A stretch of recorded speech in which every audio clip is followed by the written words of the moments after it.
उनसे पहले स्पीकर है गोविंद सिंह कुंजवाल भी घेरे में आ गए हैं। गोविंद सिंह कुंजवाल पर भी विधानसभा में बंपर भर्तियों का आरोप लगा है और उत्तराखंड विधानसभा में चिट्ठी लिखकर ही नौकरी मिल जाती थी। साल 2016 में कांग्रेस सरकार के दौरान विधानसभा में जमकर भर्तियां हुई। 153 भर्तियां सिर्फ अभ्यर्थियों को चिट्ठी लिखकर देने से ही मिल गई। विधानसभा अध्यक्ष रहे गोविंद सिंह कुंजवाल के करीबियों से लेकर राजनेताओं के करीबी जितने थे उन लोगों को चिट्ठी लिखी गई।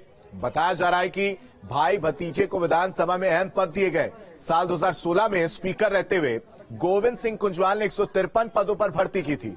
गोविंद सिंह कुंजवाल के बेटे प्रदीप सिंह कुंजवाल और बहू कुमारी स्वाति को भी विधानसभा में नियुक्ति मिली थी। कुंजवाल परिवार के करीब करीब 8 अन्य जो करीबी रिश्तेदारों को भी विधानसभा में नियुक्ति मिली थी। स्वप्निल कुंजवाल, कुंदन कुंजवाल, ये नाम हम आपको बता रहे हैं। स्वप्निल कुंजवाल, कुंदन कुंजवाल, जीवन सिंह कुंजवाल, संजय सिंह कुंजवाल, पंकज कुंजवाल, खुशहाल कुंजवाल और अनिल कुंजवाल, साथ ही साथ दीपक कुंजवाल को भी विधानसभा में नियुक्ति दी गई।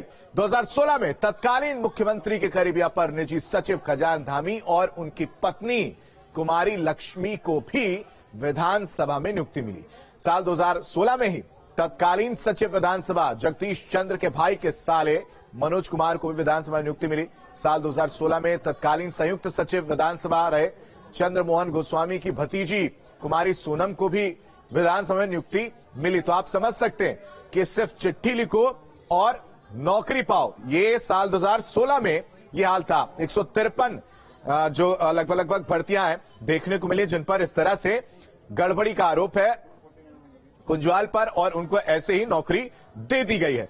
खुद कुंजवाल के परिवार की अगर बात करें तो 8 ऐसे करीबी रिश्तेदार हैं जिन्हें नौकरी दी गई। सुरेंद्र डसीला हमारे साथ इस खबर पर ज्यादा जानकारी के साथ, ज्यादा अपडेट के साथ हमारे साथ जुड़ चुके हैं। सुरेंद्र का रुख करते हैं। सुरेंद्र, ये बहुत बड़ी खबर है। दिन पर दिन न्यूज स्टेट लगातार ऐसे खुलासे कर रहा है और आज एक बार फिर अब ये देखने को मिल रहा है कि 2016 में ही 153 ऐसी भर्तियां थी जिसमें इस तरह से नियुक्ति कर दी गई और हमने देखा कि चिट्ठी लिखो और नौकरी पाओ।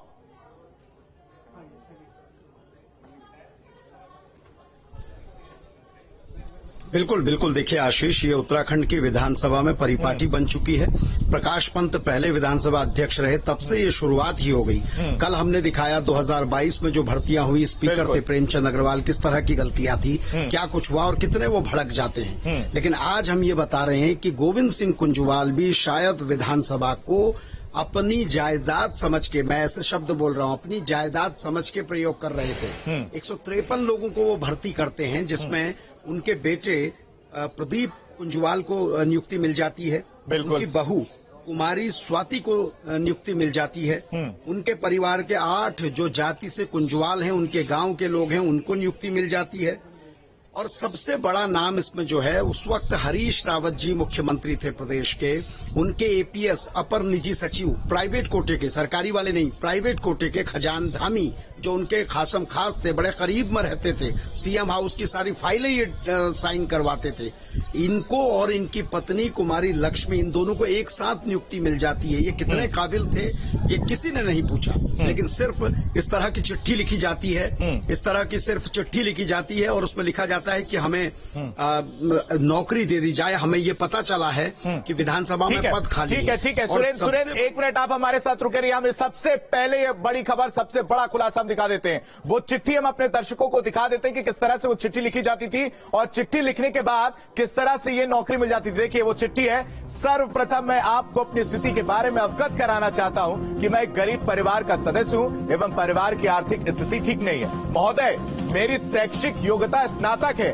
मेरी स्नातक की अंक पत्र की प्रति संलग्न है। अतः महोदय से निवेदन है कि मुझे मेरी योग्यता अनुसार विधानसभा में सरकारी नौकरी नियुक्ति देने की कृपा करें। प्रार्थी महोदय का आजीवन आभारी रहेगा, श्रीमान विधानसभा अध्यक्ष।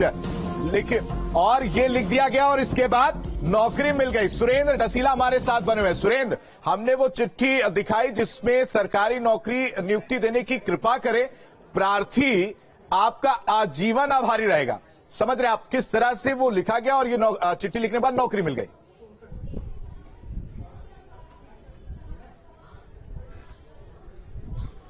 बिल्कुल आशीष, मैं यही बता रहा हूँ। स्पीकर एक ऐसा पद होता है जो संवैधानिक पद है, जिसपे नीति नियम बनाने के, सदन को चलाने की गरिमा होती है, लेकिन अपने पद की गरिमा ये सारे लोग भूल गए। गोविंद सिंह कुंजवाल ने जो नियुक्तियां की हैं उनमें उनके गांव के, उनके आसपास के लोग सबसे ज्यादा हैं। उसमें दिखाई देते हैं कि उस वक्त के मुख्यमंत्री हरीश रावत जी के करीबी लोग कैसे नौकरी पा जाते हैं। उसमें पता चलता है कि तत्कालीन सचिव के परिवार के लोग कैसे नौकरी पा जाते हैं, संयुक्त सचिव की भतीजी कैसे नौकरी पा जाती है। आप सोचिए, प्रदेश के बेरोजगार दिन रात मेहनत कर रहे हैं कि उनको विधानसभा या सचिवालय में नौकरी मिलेगी, लेकिन जो स्पीकर होता है वो उस पावर का यूज करता है और उस पावर के दम पर इतनी सारी पोस्ट रख दी जाती हैं। और एक बड़ी चीज, मैं पिछले 3 दिनों से ये सोच रहा था कि विधानसभा का इतना बड़ा मुद्दा चल रहा है, भर्तियों को लेकर लगातार सरकार पे सवाल उठ रहे हैं, लेकिन पूर्व सीएम हरीश रावत जो छोटी से छोटी चीज को सोशल मीडिया में लिखते हैं वो चुप क्यों बैठे हैं। लेकिन आज जब इन कागजों को देखता हूं तो चुप्पी का एहसास पता चल जाता है कि जब उनके करीबी गोविंद सिंह कुंजवाल ही इस तरह से इन भर्तियों में जो भ्रष्टाचार हुआ उससे लिप्त हैं, तो फिर हरीश रावत की खामोशी पता चल जाती है। उनको बोलना चाहिए था कि अगर उनके वक्त में गड़बड़ी हुई तो कैसे हुई और आज गड़बड़ी हुई तो कैसे हुई, लेकिन वो खामोश बैठे हैं। और दूसरी बड़ी बात, आप देखिए, ये 153 लोग इस तरह से भर्ती कर दिए जाते हैं, ये एक चिट्ठी लिखते हैं और इनको नियुक्ति मिल जाती है। आशीष, आपको सुनकर हैरानी होगी, इसमें लेवल 10, लेवल 9, लेवल 8 के भी लोग हैं। स्टार्टिंग तनख्वाह अगर आप ये समझ लीजिए 1-1.25 लाख से ऊपर होती है। आप ये समझिए, एक चिट्ठी लिखकर अगर इस वेतनमान की तनख्वाह मिल जाती है तो आप समझिए ये लोग किस तरह से अपने पद का दुरुपयोग करते हैं। बिल्कुल। और जब कल मैंने ये सवाल प्रेमचंद अग्रवाल से पूछा, उन्होंने कहा पहले भी भर्तियां हुई। अरे अगर पहले भ्रष्टाचार हुआ था तो उनको गिरफ्तार करना चाहिए था, उनके खिलाफ जांच बैठानी चाहिए थी। गोविंद सिंह कुंजवाल भी जानते थे कि पहले भर्तियां हुई हैं, तभी वो इतने बड़े पैमाने पर भर्ती कर गए। शुरुआत एनडी तिवारी से होती है, जिन्होंने उस समय अपनी मर्जी के हिसाब से यशपाल आर्य से भर्तियां करवाई, क्योंकि यशपाल आर्य उस समय स्पीकर हुआ करते थे। जो आज सचिव हैं उनकी भर्ती यशपाल आर्य ने ही उस वक्त कराई थी, उनकी और उनकी बहन की भर्तियां। तो आप ये समझिए कि ये विधानसभा में एक दूसरे पर आरोप नहीं लगा रहे। इसका सबसे बड़ा कारण यही है क्योंकि खुद कांग्रेस के कार्यकाल में 2016 में 153 भर्तियां हुई हैं। आप जिस तरह से हम देखते हैं, एक ही परिवार के 10 से ज्यादा लोग जो जाति से कुंजवाल है, मैं इसलिए इस जाति का जिक्र कर रहा हूं क्योंकि एक क्षेत्र के लोग हैं, ताकि पता चले भाई भतीजावाद मैं क्यों कह रहा हूं। हाँ। उस वक्त के सीएम का अपर निजी सचिव इतना रसूखदार है कि वो अपना और अपनी पत्नी दोनों का विधानसभा में समायोजन करा देता है, दोनों की नियुक्ति हो जाती है। और यही अपर निजी सचिव बाद में जब कांग्रेस विपक्ष में होती है तो इंदिरा हृदयेश का भी स्टाफ देखता है। उनका भी ये भारी भरकम स्टाफ लोगों में मेंबर्स में से एक था जो बड़ा रसूख रखता था। तो आप ये समझिए कि किस तरीके का एक पूरा नेक्सस है। और एक दूसरे पर ये आरोप डालने से नहीं होगा, बल्कि इस बार स्पीकर से ये सब उम्मीद कर रहे हैं कि वो कोई बड़ा डिसीजन लेंगी। बिल्कुल, क्योंकि जिस तरह से भारत के किसी भी राज्य में किसी भी सरकारी विभाग में एक पत्र लिखने से नौकरी नहीं मिलती है, लेकिन उत्तराखंड की विधानसभा में मिलती है। जो गोविंद सिंह कुंजवाल के समय में जितना बड़ा भ्रष्टाचार हुआ जिसे हम दिखा रहे हैं, ये इस बात की तस्दीक करता है कि यहाँ प्रेमचंद अग्रवाल नहीं, गोविंद सिंह कुंजवाल भी दोषी हैं। सुरेंद्र, मैंने वो हम चिट्ठियां वो दिखा रहे हैं, न्यूज स्टेट वो चिट्ठियां सबसे पहले दिखा रहा है जिसमें साफ तौर से लिखा हुआ है ऊपर कि नियुक्ति प्रदान करे। लगभग 10 से 11 ऐसी चिट्ठियां हैं जिसमें नियुक्ति प्रदान करे लिख दिया गया और नौकरी मिल गई। अब ऐसे में सवाल ये उठता है कि जैसे प्रेमचंद अग्रवाल से आपने तीखे सवाल पूछे थे, न्यूज स्टेट के सवाल जो थे वो बचते हुए नजर आए, एग्रेशन दिखा। क्या आपने कुंजवाल जी से सवाल पूछा, उनका क्या रिएक्शन था, उधर से क्या कुछ रिएक्शन मिल रहा है, वो इस मामले में क्या बोलते हुए नजर आ रहे हैं?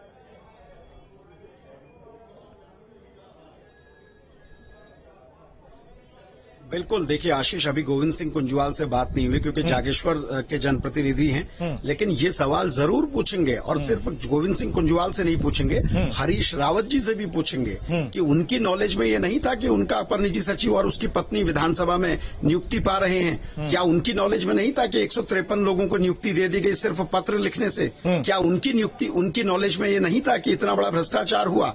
और इसीलिए उनके अब ना सोशल मीडिया में कोई बयान आ रहे हैं, ना मीडिया में कोई बयान आ रहे हैं, और वो चुप हैं, खामोश हैं, क्योंकि वो जानते हैं कि उनके करीबी व्यक्ति ने भी इस तरह से भर्तियां की हैं। और दूसरी बड़ी बात आशीष, हम इसलिए भी ये जांच की बात कर रहे हैं, जो बच्चे पहाड़ों से दूर दूर से आके देहरादून में पढ़ाई करते हैं, इंतजार करते हैं कि विधानसभा सचिवालय में कभी उनको नियुक्ति मिलेगी, लेकिन बैकडोर से प्रेमचंद अग्रवाल 74 नियुक्तियां कर डालते हैं तो गोविंद सिंह कुंजवाल उनसे दुगनी 153 नियुक्तियां कर डालते हैं और दोनों एक दूसरे के खिलाफ कुछ नहीं बोलते। अगर गोविंद सिंह कुंजवाल ने उस दिन गलती की थी तो प्रेमचंद अग्रवाल को स्पीकर रहने के नाते इसके जांच के आदेश देने चाहिए थे, लेकिन शायद उनको भी भ्रष्टाचार का एक रास्ता मिल गया था, उनको भी एक रास्ता दिख गया था कि इस तरह से इसमें नियुक्तियां हो सकती हैं। कल अगर हमने प्रेमचंद अग्रवाल पर सवाल उठाए तो आज हम गोविंद सिंह कुंजवाल पे सवाल उठाएंगे, आज हम हरीश रावत जी पे सवाल उठाएंगे कि आखिरकार इन भर्तियों को लेकर वो लोग इतने ज्यादा चुप क्यों हैं। कैसे एक ही परिवार के 10 से ज्यादा लोगों को नियुक्ति मिल गई,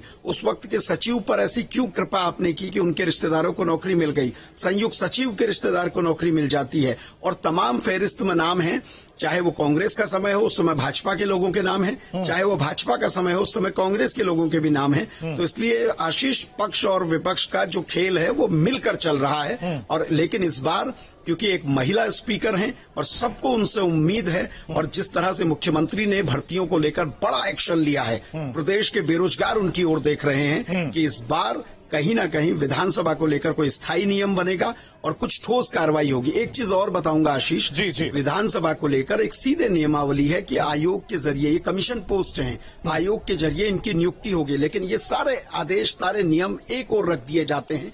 भाजपा हो या कांग्रेस हो, अपने लोगों की भर्ती करने में कोई पीछे नहीं रहता है, लेकिन इस बार एक महिला स्पीकर हैं तो सबकी उम्मीद उनकी ओर है कि वो बड़ा एक्शन लेंगी। बिल्कुल बिल्कुल सुरेंद्र, आप हमारे साथ बने रहिए। ये बड़ी खबर है, बड़ी अपडेट हम आपको दे रहे हैं कि स्पीकर रहते हुए अपने बेटे और बहू को किस तरह से नौकरी दे दी जाती है, चिट्ठी लिखी जाती है, चिट्ठी के जरिए जो है तुरंत नौकरी मिल जाती है। न्यूज स्टेट ये खुलासा कर रहा है, बहुत बड़ा खुलासा, विधानसभा में भर्ती घोटाला, बड़ा खुलासा सामने आया है। रिश्तेदारों को रेवड़ी की तरह नौकरी बांटी गई है। बड़ी और अहम खबर, नेताओं अधिकारियों के रिश्तेदारों को नौकरी मिली है।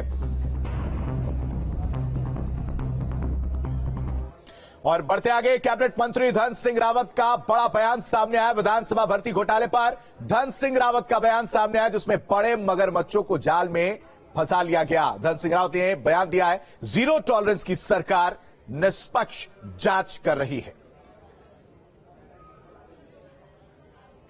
देखिए, हमारे मुख्यमंत्री जी ने पहले स्पष्ट कर दिया है कि जीरो टॉलरेंस के हिसाब से काम किया जाएगा और कोई भी कहीं अगर घोटाला हुआ तो उसकी जांच की जाएगी। और आप देख रहे होंगे आजकल कि बड़े बड़े मगरमच्छ सब फंस रहे हैं।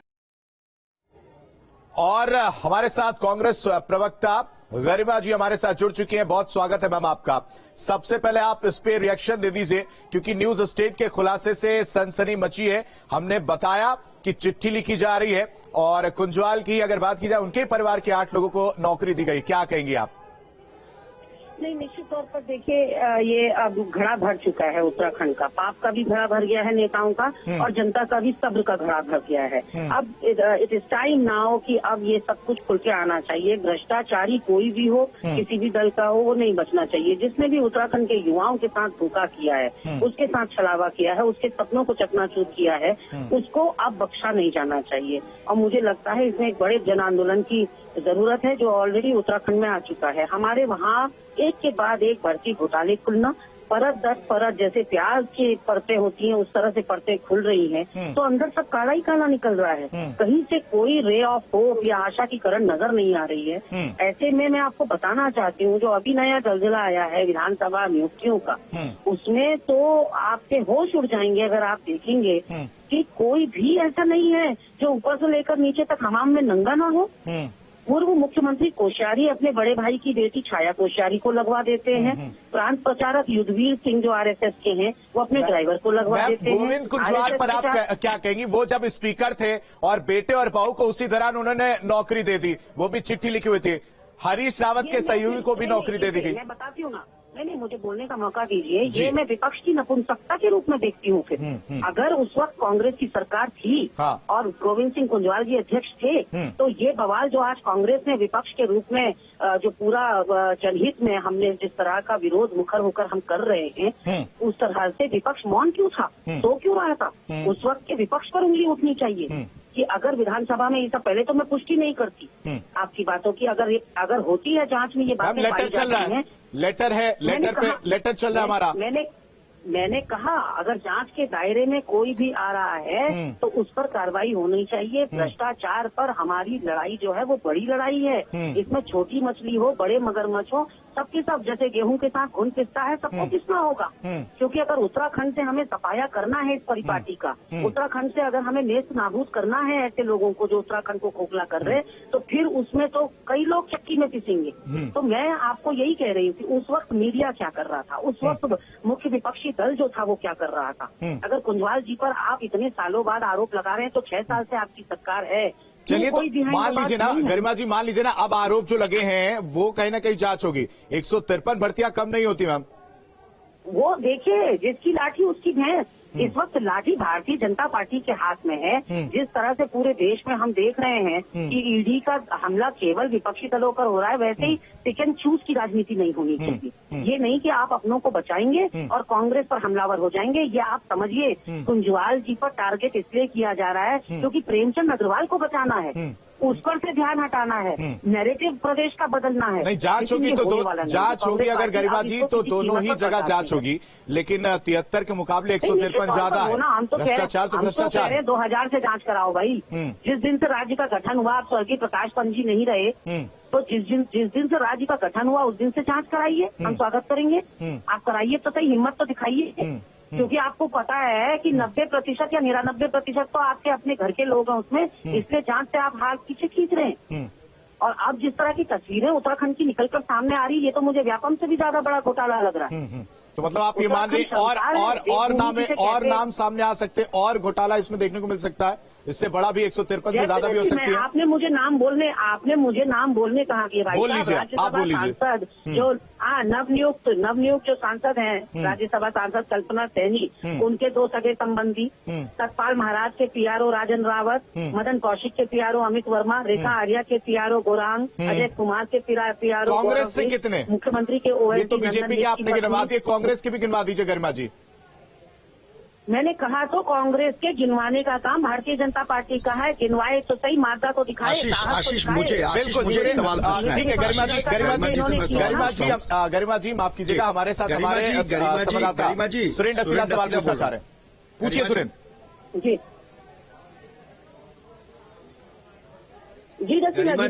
गरिमा जी, जो सूची आप बता रहे हैं ये पिछले 2 दिन से हम चला रहे हैं। मुझे एक बात का जवाब दीजिए, क्या खजान धामी पूर्व मुख्यमंत्री हरीश रावत जी के स्टाफ में नहीं था? क्या खजान धामी की पत्नी 2016 में भर्ती नहीं हुई?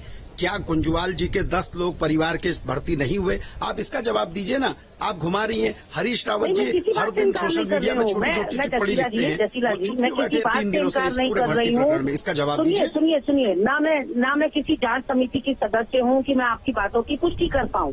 मैं सिर्फ इतना कह रही हूँ कि दूध का दूध और पानी का पानी करने का इस वक्त ओनस किस पे है? वो है सत्तारूढ़ दल पे। सत्तारूढ़ दल आए ना, सारे फैक्ट्स एंड फिगर्स के साथ सामने आए। मैं कैसे पुष्टि कर दूं? ना मैं सचिवालय में कार्यरत हूँ, ना मैं विधानसभा में कार्यरत हूँ, ना मैं जांच समिति का हिस्सा हूँ। जितनी भी खबरें अफवाहों के माध्यम से या आप मीडिया के माध्यम से हमको मिल रही हैं, वो सारी हम वापस आपको फीडबैक दे रहे हैं। अब डेफिनेटली मुझे ऐसा लगता है कि उस वक्त या तो विपक्ष मौन था जिस वक्त ये भर्तियां हो रही थी विधानसभा में कुंजवाल जी के कार्यकाल में, फिर मुख्य विपक्षी दल का काम जो एक वॉच डॉग का होता है, फिर ये मानना पड़ेगा भारतीय जनता पार्टी को कि उसने अपना जॉब ठीक से नहीं किया। और मीडिया का रोल भी इसमें बहुत बड़ा था। क्यों नहीं जिस तरह का दलदला आज प्रदेश में आ रहा है उस वक्त भाजपा के द्वारा उठाया गया, क्यों इस उत्तराखंड को लुटने दिया गया? सवाल ये बड़ा है। मैंने तो कहा दलगत राजनीति से ऊपर उठकर जिस पर भी गरिमा जी सुनिए गरिमा जी सुनिए उस पर कार्रवाई करना। गरिमा जी एक सवाल मैं ये पूछ रहा हूँ, लड़ाई बढ़ी है, इसमें ये मेरा तेरा नहीं चलेगा। ठीक है गरिमा जी सवाल ले लीजिए। गरिमा जी सुनिए आपने अपनी बात रखी। एक सवाल मैं पूछ रहा हूँ गरिमा जी एक सवाल सुनिए। ये कांग्रेस की आदत इतनी खराब क्यों है?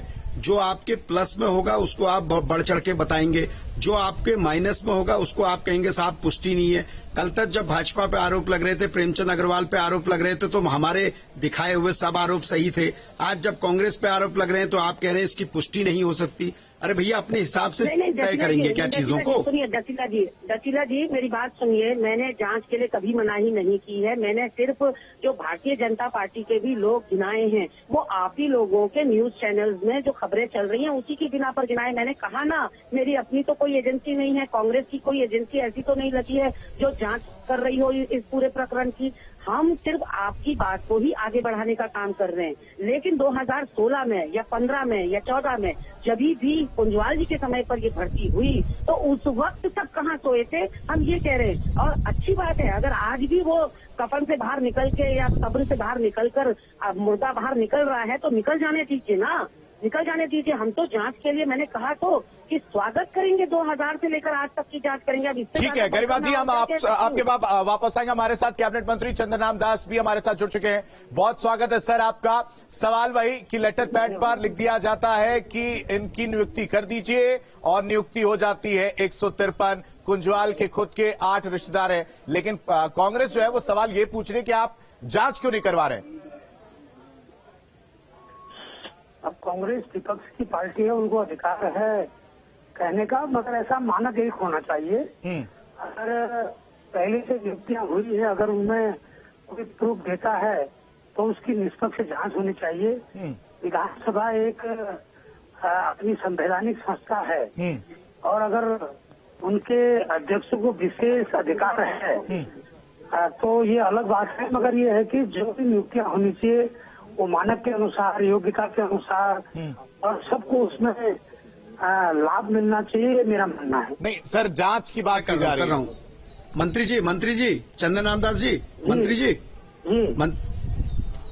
मंत्री जी चंद्रनाम दास जी, सुरेंद्र रसीला बोल रहा हूँ।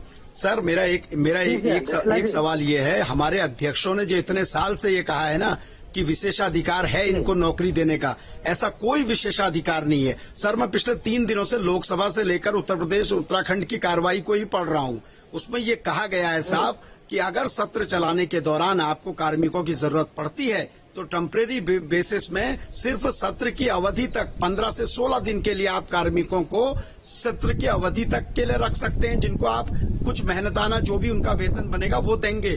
परमानेंट कोई भर्ती नहीं होती सर। गोविंद सिंह कुंजवाल भी गलत हैं और प्रेमचंद अग्रवाल भी गलत हैं, इसको आपको भी स्वीकारना होगा सर। यही कल मैं आपका चैनल देख रहा था, मैं आपकी बात सुन रहा था, मैं प्रेमचंद अग्रवाल की बात सुन रहा था और मेरा मानना है अगर गलत हुआ तो उसमें जांच होनी चाहिए। मगर ये विधानसभा का विशेषाधिकार है, ये जांच सरकार का से बाहर है, उसको विधानसभा ही करेगी। चलो ठीक है, बिल्कुल सही बात है। बिल्कुल ये विधानसभा, चलिए हम ये मान लें चंद्रनाम दास जी कि क्या इसमें कार्रवाई देखने को मिलेगी? मैं आपसे कह रहा हूँ ये सरकार से बाहर है और सरकार ने, माननीय मुख्यमंत्री जी ने कहा कि जो भी गलत नियुक्तियां हुई हैं उनको बख्शा नहीं जाएगा। वो चाहे कितने बड़े नेता हों, चाहे कितने बड़े नकाबपोश हों, उनको राजपत्रित लगाई जाएगी। क्योंकि ये विधानसभा का मामला है, हमारी विधानसभा अध्यक्ष इसमें है, विधानसभा एक अलग बॉडी है, इसको विधानसभा अपने हिसाब से देखेगी। बिल्कुल आशीष बिल्कुल देखिए,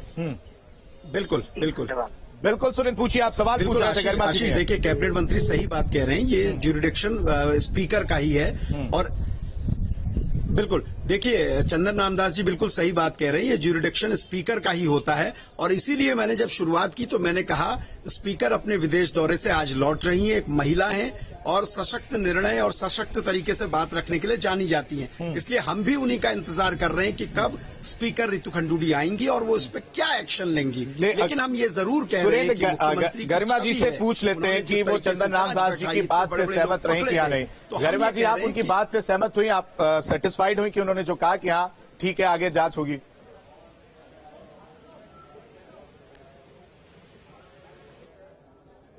ठीक, चलिए गरिमा जी, आपका हमारे साथ जुड़ने के लिए आपका बेहद शुक्रिया।